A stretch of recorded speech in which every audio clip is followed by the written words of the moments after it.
আজকের মুখ্যমন্ত্রীর জনতার দরবারে এত মানুষের ভিড়, বিশেষ করে বঞ্চিত চাকরি প্রার্থী, 10 নম্বর বঞ্চিত ফ্রেশার্স প্রার্থী এবং আনটেন্টেড 2016 যারা শিক্ষক, তারাও সবাই নিজের মতো করে বক্তব্য পেশ করেছেন। তাতে একটা জিনিস তো পরিষ্কার যে কনফিউশন মানে প্রচুর বাড়ছে এবং সরকারের উপর খুব চাপের একটা বিষয় এইগুলো জট কাটাতে, এবং তার জন্য সম্ভবত সমীকরণ কি হতে যাচ্ছে সেটা তো আগাম দিনগুলোতেই পরিষ্কার বোঝা যাবে। তবে এসএসসির একটা বড় ভূমিকা দেখা দিতে পারে আগামীতে। বিগত দিনে এসএসসি তার স্ট্যান্ড পয়েন্ট ক্লিয়ার করেনি। ওএমআরের যে পজেশনস সেগুলোর ব্যাপারে কোনো ক্লেম করেনি। ওএমআর যে উদ্ধার হয়েছিল স্ক্যান কপিগুলো, সেগুলো যে অরিজিনালি ওএমআর স্ক্যান কপি, সেই ব্যাপারটা কিন্তু ডিনাই করেছিল। এবার যদি এসএসসির তরফ থেকে সেরকম কোনো ক্লেম আসে এবং সেই ক্লেমের সঙ্গে যদি আবার কোর্টে মুভ করা হয় কিউরেটিভ পিটিশন নিয়ে, তাহলে কি সমীকরণ বদলাবে? এর জন্য কিন্তু আমাদের অপেক্ষা করতে হবে। আর সরকারের উপর যে এত চাপ, এই যে বিভিন্ন সংগঠন বিভিন্নভাবে তাদের নিজের ফেভারে বক্তব্য পেশ করলো, তাতে কিন্তু মুখ্যমন্ত্রী সহ সমস্ত আমলা কিন্তু কনফিউশনের মধ্যে পড়ে যাবে। এবং তাতে এই ব্যাপারগুলো যে একদম সরেজমিনে যে তারা এখন দেখতে পাচ্ছে যে যতটা ভেবেছিল তার থেকেও বেশি জটিল।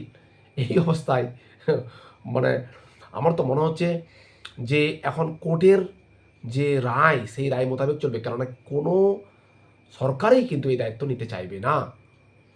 এই সরকার দায়িত্ব নিলেই সমস্ত কেউ না কেউ বঞ্চিত হবে, এবং যে বা যারা বঞ্চিত হবে তাদের রাগ, ক্ষোভ, উদ্বেগ, অ্যাংজাইটি সমস্ত কিছু সরকারের উপর গিয়ে পড়বে। সরকার নিশ্চয়ই এটা চাইবে না। তার জন্য সুপ্রিম কোর্টের নির্দেশে যেভাবে হচ্ছে, সরকার নিশ্চয়ই সেই রকমই ফলো করবে। শুধুমাত্র এসএসসি একটা ভূমিকা থাকতে পারে। এসএসসির ভূমিকাটাই দেখতে চাই সরকার কিভাবে এই ম্যাটারটা ডিল করে এসএসসিকে দিয়ে, সেটাই দেখার। কেননা এইরকম একটা জট, সেই জটে প্রত্যেকটা সংগঠন, বিশেষ করে এসএসসি 2016 এবং 2025 যে সংগঠনগুলো আছে, একটা উইং তৈরি হয়েছে, তাদের নিজস্ব দাবি কিন্তু একদমই যুক্তিযুক্ত দাবি। তো প্রত্যেকটা যুক্তিযুক্ত দাবি রাখতে গেলে কারো না কারো দাবি তো বদলাতে হবে, কারো না কারো তো মনোকামনা পূর্ণ হবে না। সেক্ষেত্রে সরকার চাইলেও কিছু করতে পারবে না বা চাইবে না। সুপ্রিম কোর্টের নির্দেশ মতে বা হাইকোর্টের নির্দেশ মতে যা যা হবে সেভাবেই চলবে। সরকার বরং সুপ্রিম কোর্টকে সাহায্য করতে পারে এসএসসির দ্বারা, সেটাই হয়তো হবে। এবং 10 নম্বর মামলা বা ওএমআর পাবলিকেশন যে ব্যাপারগুলো, সেগুলো সবটাই এসএসসির উপরেই ডিপেন্ড করে। এখন এসএসসি কীভাবে সেইগুলো নিয়ে সুপ্রিম কোর্টের কাছে মুভ করে, কেননা সুপ্রিম কোর্টের কাছে অলরেডি এই ব্যাপারে মুভ করা হয়েছে এবং supreme court as usual August পর্যন্ত সময় দিয়েছিল। যেরকম গ্যাজেট নোটিফিকেশন পাবলিশ ছিল সেরকম করে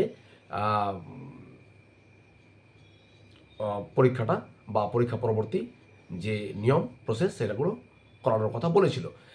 এর মধ্যে একবার শুধু সুপ্রিম কোর্ট এই ব্যাপারটা নিয়ে বলেছিল যখন ফ্রেশ রিক্রুটমেন্টের ব্যাপারে ইস্যুটা আসে, অর্থাৎ 2016দের পরীক্ষা 2016দেরকে নিয়েই নিতে হবে এবং ফ্রেশ সিলেকশন, নতুনদেরকে নিয়ে ফ্রেশ সিলেকশন।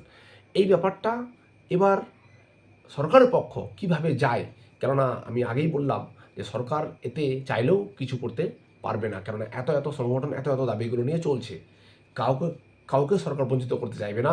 তো তার জন্য সুপ্রিম কোর্ট যেভাবেই বাতলে দিবে সুপ্রিম কোর্ট নির্দেশ মতো, সেইভাবে যারা বঞ্চনা পাবে তারা বঞ্চনা পাবে, যারা পাবে না তারা গেইনার হবে। এই ক্ষেত্রে ক্ষুদ্র স্বার্থগুলো সম্ভবত যারা ক্ষুদ্র স্বার্থ বা ক্ষুদ্র যে ব্যাপারগুলো, সেগুলো হয়তো জলাঞ্জলি হতে যাচ্ছে। জেনুইন যদিও হয়, বৃহত্তর স্বার্থে কিন্তু হয়তো কেউ যদি বঞ্চিতও হয় বা একটু যদি সুপ্রিম কোর্ট নির্দেশে যদি যেভাবে করবে সেভাবে কিন্তু হতে পারে সম্ভবত।